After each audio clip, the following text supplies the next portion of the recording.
Apa hasil pertemuan Anies Baswedan dengan Ketua Majelis Tinggi Partai Demokrat Susilo Bambang Yudhoyono di Pacitan, Jawa Timur?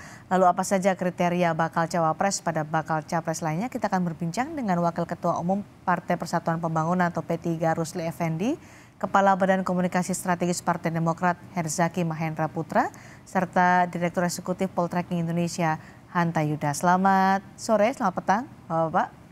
Selamat sore, Cindy, Sore, Pak Assalamualaikum. Rusli. Waalaikumsalam warahmatullahi wabarakatuh. Sekarang saya ke Assalamualaikum. Pak Rusli terlebih dahulu sambil menunggu Mas Herzaki bergabung. Pak Rusli, tadi ada celetukan dari Sandiaga Uno soal ada slogan-slogan gaspol, geber, tapi kemudian yang kelima apa itu disambut oleh kader P3, Ganjar Sandi. Maksudnya apa, Pak Rusli? Akan menyandingkan Sandiaga dengan Ganjar Pranowo?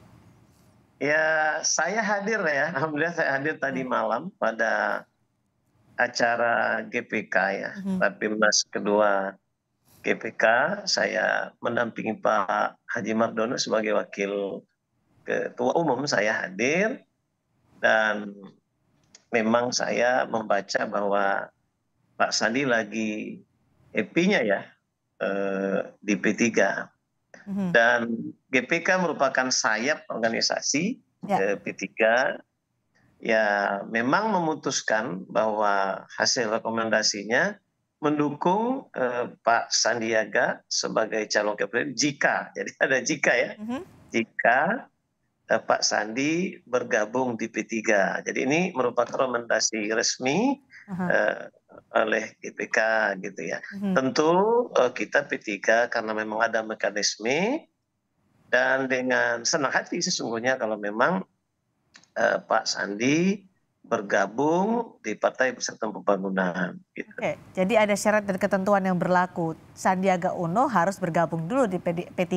Kan sudah lama isunya soal Sandiaga Uno setelah dia mundur dari Partai Gerindra, isunya kan akan bergabung dengan P3. Kenapa sampai sekarang masih belum bergabung, Pak Rusli? Ada kendala? Iya, tanda-tandanya kan sudah kelihatan ya oleh publik. Memang dari beberapa waktu yang lalu itu Pak Sandi sangat akrab dengan P3, gitu ya. Lalu akrab saja, akankah diajak bergabung, dirangkul begitu? Oh, ternyata audio terputus dengan Pak Rusli. Nanti kami akan menghubungi Pak Rusli kembali. Saya ke Mas Hanta. Pak Rusli nanti ditahan ya, ini kita tidak bisa mendengar suara Pak Rusli nih. Saya ke Mas Hanta dulu, Mas Hanta. Jadi tanda-tandanya P3 sudah akan mengusung Sandiaga Uno untuk digandengkan dengan Ganjar Pranowo?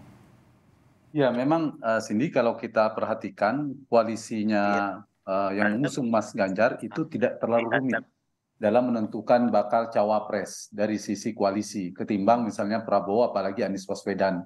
Kenapa? Karena PDIP sebagai partai utama yang mengusung Ganjar itu sudah mengantongi golden ticket, tanpa berkoalisi pun sudah bisa.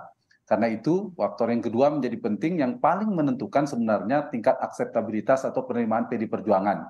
Khususnya tentu Ibu Megawati Soekarno Putri sebagai Ketua Umum pemegang otoritas tertinggi dan struktur kekuasaan PDI Perjuangan.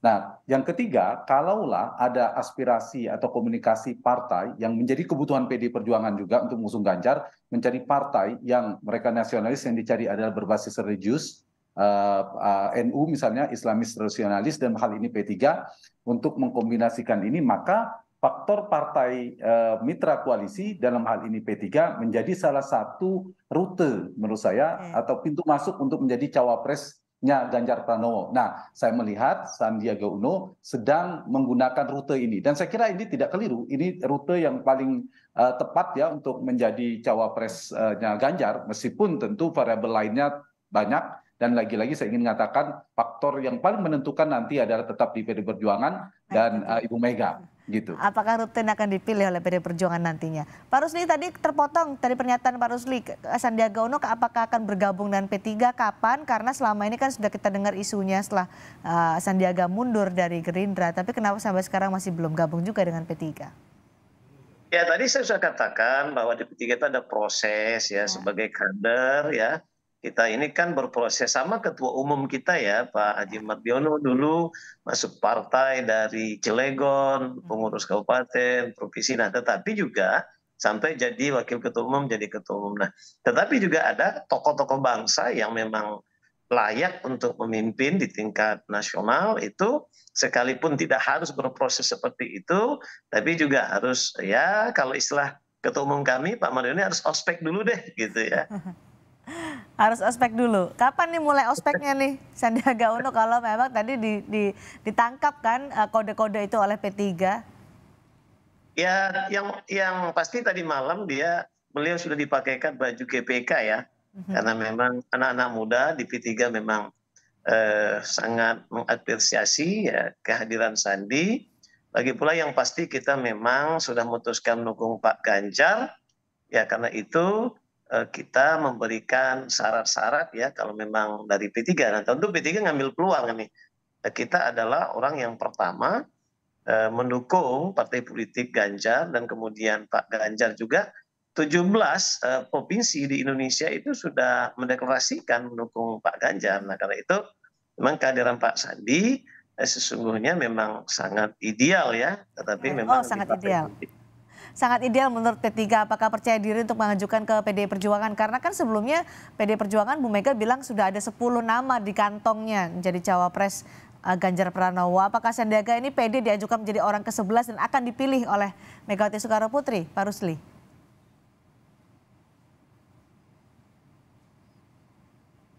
Pak Rusli mungkin ini di mute deh ini kayaknya Pak Rusli. Boleh dicek lagi? Jadi soal popularitas, elektibilitas ya, dan beliau juga tidak berlebihan di mata kita bahwa adalah menteri yang berprestasi. Oke, menteri yang berprestasi. Tapi itu ya percaya diri karena menteri yang berprestasi ada kapabilitas. Mas Hanta, Sandiaga Uno jika dipasangkan dengan Ganjar Pranowo, apakah akan memberikan efek elektoral yang besar untuk Ganjar Pranowo hingga bisa memenangkan pemilu, atau sebenarnya ada tokoh lain yang lebih berpotensi untuk bisa berpasangan dengan Ganjar Pranowo? Ya, memang kalau kita lihat dari potensi kemungkinan terbesarnya dari 3 capres ini kan tadi saya katakan Mas Ganjar itu relatif tidak terlalu rumit. Kemudian kedua Pak Prabowo dan juga agak sedikit tingkat kerumitannya tidak terlalu tinggi karena 2 partai sudah cukup misalnya dengan PKB. Yang ketiga Mas Anies Baswedan relatif lebih tinggi tingkat kerumitannya karena ada 3 partai. Ada faktor berebut kotel efek, ada faktor akseptabilitas untuk menyulitkan koalisi, penerimaan koalisi, dan faktor untuk memenangkan. Nah, kembali ke Mas Ganjar, memang hari ini kalau saya lihat tendensinya Ganjar, Prabowo, dan Anies sudah masih dinamis. Tendensi hari ini menguatnya Ganjar kalau dari sisi elektabilitas memang Sandi ya. Kita lihat di 3 besar selalu Big Three itu antara Sandi, Erick Thohir, Ridwan Kamil, termasuk AHY lumayan di 5 besar untuk Mas Anies. Nah kalau Ganjar ada 2 yang menguat saya lihat di wacana publik hari ini, di media juga kita bisa lihat Sandiaga Uno sejak awal memang secara elektabilitas kuat, tapi ada nama Nazarudin Umar dari tokoh seniornya dari basis NU. Ya. Kemudian Pak Prabowo itu juga sama, ada Caimin, kalau kita sekaliannya Muhaimin Iskandar yang juga dari sisi melengkapi boarding pass, tapi ada faktor elektabilitas yang menguat juga Erick Thohir saya lihat. Jadi tiketnya begitu, seperti Pak Mardiono, Ketua Umum P3, bisa jadi tiketnya akan dikasih ke Sandiaga Uno. Kemudian Prabowo misalnya Pak Erik mendapatkan tiket dari Muhaimin merekomendasinya. Tinggal Pak Anies nanti yang menguat, enggak ada 2 ya sini antara AHY dan Kofifa. AHY dari Demokrat, Kofifa dari Partai Nasdem. Nah, kalau dari sisi elektabilitas ingin jawab Tana, ini cawapres yang kuat-kuat itu adalah Sandiaga Uno untuk Ganjar hari ini, kemudian Erik misalnya ke Prabowo, kemudian AHY atau Kofifa ke Anies Baswedan. Ini bisa saling kombinasi yang saling melengkapi. Kalau kita bicara Sandi melengkapi basis dari di mana Ganjar lemah. Sama halnya Erik melengkapi Prabowo di mana Prabowo lemah karena dia butuh basis Jokowi kalau Prabowo. Kalau Ganjar basis Jokowinya sudah lumayan, dia butuh basis sebaliknya dilengkapi oleh Sandi. Jadi faktor-faktor ini saya kira akan saling melengkapi. Dan kalau bicara ideal sesuai tema Kompas hari ini, ya si cawapres dia harus dia bisa menjadi faktor yang menyulitkan, tingkat akseptabilitasnya harus tinggi dalam fase kandidasi. Yang kedua di fase election, dia kontributif secara elektoral melengkapi seperti saya katakan tadi. Yang ketiga kalau bisa governability, nanti kalau menang terpilih dan koalisi pilpres dia saling melengkapi. Nah kalau kita perhatikan Sandi lebih mudah untuk misalnya bawa P3, tinggal PD Perjuangan saja. Ibu Mega saja bagaimana penerimaannya. Kalau itu oke, sama dengan tadi apakah Erick Thohir dapat tiket dari Caimin itu juga lebih mudah. Sama dengan Pak AHY apakah mungkin dapat restu dari Pak Surya Paloh akhirnya mendapatkan. Nah, kalau itu yang terjadi, cawapres yang kuat secara elektoral itu akan keluar. Ganjar Sandi, Prabowo Erik, Oke. Anies Ahy. Paling tidak per hari ini ya, kita lihat perkembangan-perkembangan yang lainnya, muncul nama-nama lainnya. Tapi di luar nama elektabilitas yang potensial kuat tadi, sini ada nama yang menjadi alternatif menurut saya. Tadi Pak Nazarudin, tentu PD Perjuangan ada faktor-faktor pertimbangan lainnya. Caimin masih mengeluarkan namanya sendiri untuk melengkapi Prabowo. Oke. Bukovifa masih keluar dari nama dari Nasdem dan sebagainya. Jadi itu ya kombinasi yang saling melengkapi. Dia menyolidkan di fase kandidasi, dia bisa membantu memenangkan si capres di sebagai winning the election, dan satu lagi melengkapi kombinasi komplementatif, melengkapi. Oke. Misalnya nasionalis religius, paling Nah. tidak basis dia ke partai Islam, Baik. NU, sebagainya gitu. Jawa Oke. luar Jawa, politisi teknokrat dan sebagainya. Gitu. Pak Rusli, jadi menurut Anda Sandiaga adalah cawapres yang ideal untuk Ganjar Pranowo, tidak masalah meskipun Sandi juga dalam tanda kutip anak baru di P3. Iya, ada kaderisasi itu berproses, tapi karena sebagai tokoh ya nasional yang tidak perlu kita ragukan bahwa beliau adalah anak bangsa yang memang sudah berproses juga. Ini kan soal kepemimpinan ya. Bagaimana kita Indonesia ke depan melahirkan pemimpin, presiden, wakil presiden ideal untuk membangun perubahan bangsa. Saya bicara di mana-mana bagaimana demokrasi hari ini dibangun dengan penuh kebahagiaan. Jadi Pilpres 2024 itu tema yang pas menurut saya adalah bahagia gitu ya. Oleh karena itu kita ingin mencari calon presiden wakil presiden yang ideal dari semua hal gitu ya. Oke. Jadi Pak Ganjar dari PDIP yang nasionalis, sementara insya Allah P3 ya kalau memang kita dapat kepercayaan karena kita kan sedang kerjasama ya. Iya. Kader P3 atau yang memang sudah menjadi kader P3 untuk menjadi calon wakil presiden. Nah ini Oke. kan merajut kebangsaan ini perlu memang dua warna yang tidak bisa kita abaikan. Syaratnya ketika nanti diajukan sebagai bacawa pres adalah kader P3. Masa ospeknya butuh berapa lama Sandiaga Uno untuk bisa menjadi kader P3, Pak Rusli? Ya mudah-mudahan ya tidak terlalu lama pada waktu yang tepat. Nah tentu juga kita kan kalaupun Pak Sandi sudah menjadi kader P3 tentu harus kita diskusikan dengan Bu Mega sebagai teman PDIP karena kerjasama ini tentu harus kita sepakat dan sepaham ya. Jadi kita sepaham ini sangat penting gitu ya. Nah mudah-mudahan tidak terlalu lama kalau memang. Nah kalau kemarin. Berarti jadi fix ya Pak Rusli Sandiaga Ya. Uno untuk jadi bacawa pres Ganjar Pranowo yang diajukan oleh P3. Hanya tunggu formalitas saja, hanya nunggu administrasinya saja. Ya, tapi kan memang juga harus kita bicarakan dengan dengan PDIP. Oke. Dan memang kan ada proses di internal kita juga dan tentu aja kerjasama antar kedua partai politik gitu Oke. ya. Baik. P3 sudah pede lah, sudah tinggal tunggu masa ospeknya saja nih, Mas Hanta untuk Karena Sandiaga begini Uno. ya, Mbak, maaf Ya, karena silakan. kalau kemarin kita tidak etis kan menyebut kader partai, tapi kan Pak Saninya sudah tidak lagi ada di Gerindra. Oke. Jadi mudah-mudahan beliau ya kita siapkan karpet hijau, tapi harus ada proses yang harus dilalui. Tetap ada proses, formalitas itu harus dilalui. Tapi Mas Hanta, pertemuan di hari ini di Solo juga harus dicermati kan antara PD Perjuangan dengan Golkar yang terjadi di Solo. Apakah itu juga akan mempengaruhi koalisi sehingga akhirnya juga mempengaruhi P3 yang sudah punya rencana ingin menyodorkan Sandiaga Uno sebagai bacawa pres Ganjar Pranowo? Yang jelas peta koalisi sini menurut saya masih cukup dinamis ya. Serba kemungkinan masih sangat terbuka. Oke. Tapi per hari ini kalau kita perhatikan soal Sandiaga Uno melalui P3, dari Mas Ganjar saya lihat juga gesturnya oke. P3 apalagi tadi ya. Tinggal Ibu Mega sebenarnya. Siapa cawapresnya Ganjar, Mas Ganjar ini, apakah diterima oleh Ibu Mega, Sandi ini diterima atau tidak oleh Ibu Mega. Itu faktor yang paling determinan, paling menentukan. Dan bisa jadi ini menguat ini. Kalau satu misal Ganjar cawapresnya adalah Sandi, maka Anies maupun Prabowo akan mencari cawapres yang elektabilitas kuat juga, Cindy. Karena Sandi kan kuat, kombinasi kuat, akan ada cawapres yang tertukar ini. Baik. Dan kita tahu kan Prabowo berpasangan dengan Sandi, yang dulu kuat dibilang kan Ganjar Erik. Nah ini bisa tertukar, bisa kejadian Prabowo Erik, kemudian Ganjar Sandi. Mas Hanta, yang terjadi saat ini juga menarik adalah ketika Anies Baswedan bertemu dengan Susilo Bambang Yudhoyono. Dalam pertemuan itu ada AHY. Menurut Anda mungkinkah terwujud Anies AHY? Dan apakah duet Anies AHY ini mampu bersaing nanti di Pilpres 2024? Saya kira yang paling realistis bagi Anies memang AHY. Secara boarding pass dari semua nama yang disebutkan, AHY yang punya Partai Demokrat. Yang kedua, kalau kita buka secara objektif data elektoralnya, dan AHY juga paling tinggi elektabilitasnya dibandingkan nama-nama lain seperti Ahmad Heriawan, Khofifah dan sebagainya. Meskipun dari sisi Nasdem mungkin menginginkan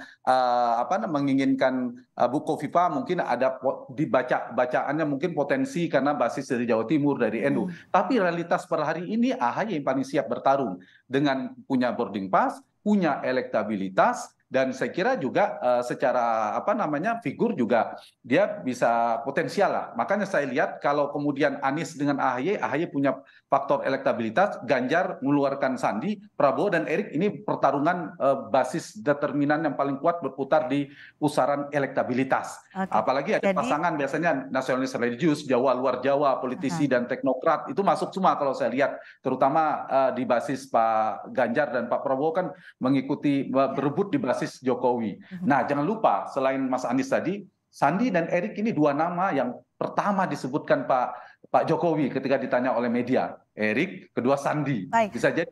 Jangan lupa ada namanya Pak Jokowi yang akan menawarkan ke Ibu Mega, akan menawarkan ke Pak Prabowo. Pak, kita bicara lagi soal Anies AHY. Anda melihat gesturnya gimana nih Mas Hanta? Anies AHY dalam pertemuan ini, karena SBY sudah jelas ada AHY di situ, beda dengan ketika dengan pertemuan dengan Prabowo Subianto, tidak ada AHY dalam pertemuan empat mata antara Prabowo dan juga SBY. Tapi kali ini AHY, mungkin karena ini memang satu koalisi ya, jadi AHY dihadirkan, ini sudah terang-terangan disodorkan. Dari gestur Anies dan AHY yang Anda lihat dari tayangan kami ini, apa maknanya? Ya, ini udah menunjukkan kedekatan ya, tapi bisa jadi AHY memang sebagai ketua umum ya ini. Tapi tidak bisa dipungkiri AHY adalah satu di antara tiga di internal koalisi yang paling potensial. Seperti saya katakan tadi, dia punya boarding pass, dia punya potensi elektabilitas, tetapi juga kalau bisa misalnya ini padanannya tinggal dua aja mengerucutnya Cindy dengan Nasdem itu, yaitu Khofifah dan AHY. Khofifah belum tentu mau misalnya, apakah bersedia satu. Yang kedua, apakah tepat karena ingin mengambil basis mungkin Pak Jokowi di Jawa Timur. Ini kan pilihan bagi Mas Anies, apakah memaksimalkan basis yang sudah ada karena dianggap AHY punya basis yang relatif sama dengan Anies. Saya kira punya waktu untuk dikapitalisasi.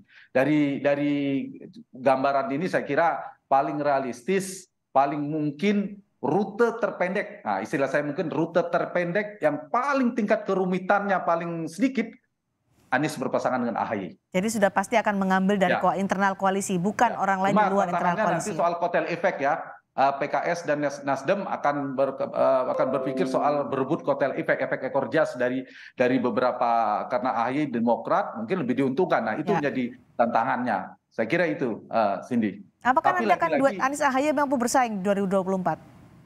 Karena satu masih 8 bulan. Kemudian potensial, punya modal, meskipun posisinya memang berjarak ya, tapi jaraknya tidak jauh, tidak sampai 2 digit. Saya sementara menyimpulkan dari data-data survei, di survei Poltreking maupun Litbang Kompas dan lain sebagainya, relatif kompetitif. Kompetitif artinya Sandi dan tadi katanya dengan Ganjar, sekarang Anies dengan AHY, itu masih terkejar, sangat mungkin. Selisihnya tidak belasan persen, apalagi sampai 20% selisih 1 digit, tergantung strateginya, isu yang bergulir, bagaimana mereka menawarkan sesuatu kepada publik, saya kira sangat mungkin akan dinamis peta elektabilitas. Asalkan memilih cawapres tadi yang tepat, kontributif secara elektoral, dia bisa membantu si capres, kemudian strateginya tepat, memungkinkan akan ada dinamika kompetisi yang sangat ini ya, dalam istilah saya cukup tajam dan kompetitif dengan nama-nama yang saya sebutkan tadi. Dan variabel elektabilitas nampaknya masih determinan menjadi cawapres bagi capres yang sudah ada. Kalau nggak determinan kan seperti dulu, Pak Budiono jadi wakilnya Pak SBY di periode kedua, Pak Kiai Haji Maruf Amin periode kedua, itu kan tidak determinan elektabilitas. Periode kedua ada angka psikologis yang sudah tinggi. Sekarang baru tidak ada incumbent, semuanya kompetitif, maka cawapres menjadi penting. Dan variabel cawapres yang penting saya perhatikan adalah soal elektabilitas. Keluar nama Sandi, Erick Thohir, termasuk AHY, mereka punya modal elektabilitas. Selain juga boarding pass dan mungkin juga isi tas tambahannya. Sekarang kan sudah ada 3 potensi capres yang muncul ya, Ganjar Pranowo, Prabowo Subianto, Anies Baswedan. Mana dari 3 baca pres dengan koalisinya ini yang kira-kira mereka paling dekat untuk mengumumkan pasangan capres-cawapresnya? Kalau dari sisi kesiapan modalnya, itu paling bisa adalah Ganjar. Karena sangat mudah, tanpa dengan partai pun bisa dilakukan, apalagi dengan P3. Kemudian yang kedua Pak Prabowo, karena dengan 2 partai baru bisa. Yang ketiga baru Anies, karena 3 partai. Kalau rumusnya, Cindy berdasarkan modal partai. Tapi kan mereka selain soal kerumitan tadi, strategi juga saling tunggu, bidik-membidik. Jadi tidak bisa, variabel itu tidak bisa sepenuhnya. Bisa jadi sebaliknya, ternyata Anies sudah punya titik lebih awal diumumkan. Jadi saya kira ini sulit diprediksi siapa akan mulai, akan saling menunggu faktor cawapres ini. Kita untuk berharap akan ada pengumuman cawapres dalam waktu dekat agak sulit. Tapi tidak menutup kemungkinan kemudian misalnya Anies ya, karena sulitnya menentukan cawapres, ketemulah pada satu titik mereka mengumumkan lebih awal. Atau bahkan Prabowo, bukan Ganjar yang harusnya lebih siap. Jadi mungkin saja saya kira begitu. Apa juga masih menunggu koalisi lebih besar lagi? Kita tahu Golkar masih terus bergerilya juga untuk mendekati beberapa koalisi. Apakah masih menunggu ini? Termasuk melihat pergerakan Golkar dan PAN. Karena itu kan penting ya untuk melengkapi. Jadi ada faktor kerumitan soal akseptabilitas di internal sendiri. Nama siapa, berebut kotel efek orgerjas, itu faktor sendiri, alami, natural memang ada.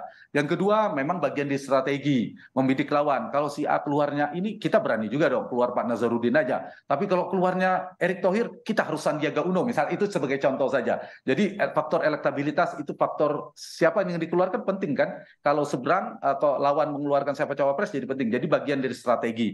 Yang ketiga juga melihat dari publik ya, strategi dari sisi timing, dari sisi persepsi publik itu juga penting, membuat efek kejut supaya ada ledakan politik yang diharapkan menjadi momentum untuk dinaikkan. Jadi saya kira semua koalisi akan berhitung. Tapi kalau saya ditanya sekarang Pak, mana yang paling menentukan? Kalau sekarang memang lagi rumit, bukan bagian dari strategi. Memang lagi rumit karena memang belum bisa diumumkan. Masih sangat rumit ya, 8 bulan lagi ini kan 8 bulan juga bukan waktu yang panjang untuk bisa menentukan siapa capres dan cawapresnya. Kerumitan itu akan selesai dengan sendirinya, atau istilahnya kan sekarang terkunci. Posisi capres ini, cawapresnya dikunci. Misal Prabowo dikunci oleh siapa? Oleh Caimin. Kemudian Pak PDIP oleh Ganjar, PDIP penentunya, baru P3. Kalau Anies antara Pak SBY dan Pak Surya Paloh. Ada 3 kemungkinan. Satu, kuncinya itu terpaksa terbuka secara alami. Kapan? Waktu yang memaksa. Waktu pendaftaran di pertengahan Oktober ya terbuka. Mereka terpaksa entah siapa tetap jadi. Yang kedua, kunci itu bisa dibuka. Nah, biasa dibuka itu kan biasanya butuh energi politik dan biaya politik. Karena kunci-kunci kalau Prabowo dipegang oleh Muhaimin Iskandar misalnya. Beda ya kalau Pak dari sisi Ganjar mungkin yang sangat membutuhkan Ibu Mega. Nah ini saya kira faktor-faktor ini yang sangat menentukan soal cawapres ini. Dan variabel cawapres ini menurut saya penting. Wajar Pak Rusli dan PD Perjuangan sangat hati-hati. Karena kalau keliru menentukan cawapres bisa blunder bagian dari awal dari kekalahan. Tapi kalau tepat menentukan nama cawapres, menyolidkan koalisi, kontributif secara elektoral, komplementatif secara nanti governability, maka dia bisa menjadi bagian dari awal potensi memenangkan. Tidak hanya sekedar menang kalah, tapi juga punya beban untuk bisa menjadi pemimpin Indonesia 5 tahun ke depan. Jadi bagaimana dari P3 terakhir untuk Pak Rusli mematangkan ini? 8 bulan bukan waktu yang lama untuk bisa mematangkan capres-cawapres. Kapan akan memajukan ke PD Perjuangan? Ya, kita melalui Rapimnas di Jogja sudah memberikan kepercayaan penuh kepada Bapak Ketua Umum Pak Haji Mardiono untuk menentukan calon wakil presiden. Tentunya karena kita sudah memutuskan bekerja sama dengan PDIP, maka ya berundinglah ini antara Pak Mardiono dengan Bu Mega dan tentu dengan pengambil keputusan yang lain. Karena itu kita percayakan sepenuhnya waktu yang tepat. Ya biasanya Bu Mega, Pak Mardiono ya lebih pas menentukan. Soal kembali ke Sandiaga Uno ya tanda-tandanya mungkin bisa dibaca ya kalau menjadi kader P3 tentu ini menambah energi baju dan kekuatan baru bagi kita P3. Dan semoga ya pasangan ideal ini sesuai judul insya Allah terwujud untuk Indonesia yang maju sejahtera yang waktu yang tepat ini yang misteri nih. Ada kompetitor lain juga selain Sandiaga Uno, ada punya kompetitor lain juga selain Nazarudin tadi, ada nama lain seperti Pak Mahfud, itu juga Pak Budi Gunawan, dan ada nama-nama lain saya kira akan dipertimbangkan oleh PD Perjuangan. Ya tapi udah bener lah, rute P3 dipilih oleh Mas Sandi itu udah tepat. Ya makanya kita serahkan sepenuhnya ke Pak Mardiono dengan Bu Mega, karena namanya juga cukup banyak ya, harapan kita tentu ada 10 tambah satu lagi Sandiaga Uno. Pak Erick Thohir juga masih masuk. Terima kasih Mas Hanta, terima kasih Pak Rusli. Kuncinya adalah menunggu waktu yang tepat, sementara yang lain saling intip waktunya sampai kapan kita juga nggak tahu, masih tergantung pada koalisi. Terima kasih Pak Rusli, terima kasih Mas Hanta.